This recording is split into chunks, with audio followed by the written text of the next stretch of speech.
Indian സൈന്യത്തിലെ ചില യൂണിറ്റുകൾ പൊതുജന ശ്രദ്ധയിൽ നിന്ന് അകലെയാണ് പ്രവർത്തിക്കുന്നത്.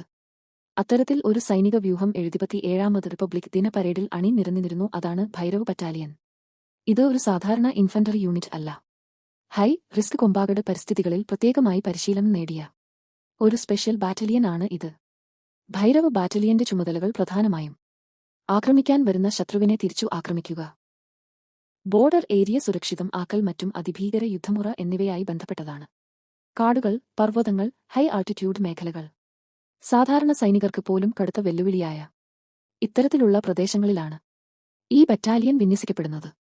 ഈ യൂണിറ്റിലേക്കുള്ള തിരഞ്ഞെടുപ്പ് ശാരീരിക ശേഷി മാത്രം അല്ല, മാനസിക ക്ഷമത, കടുത്ത പ്രതിസന്ധികളിൽ പോലും കൃത്യമായ തീരുമാനം എടുക്കൽ, മറ്റും യുദ്ധമുറകൾ എന്നിവയൊക്കെയാണ് നിർണായകം.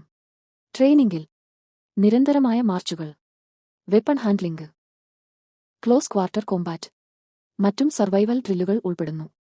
ഭൈരവ് ബറ്റാലിയന്റെ പ്രവർത്തനങ്ങളെക്കുറിച്ചുള്ള വിശദാംശങ്ങൾ പൊതുവിൽ ലഭ്യമല്ല. കാരണം നിഗൂഢത ആണ് അവരുടെ ശക്തി. ഇന്ത്യൻ അതിരുകളിലെ നിശബ്ദതയ്ക്ക് പിന്നിൽ ഇത്തരം യൂണിറ്റുകളുടെ നിരന്തരമായ ജാഗ്രതയുണ്ട്.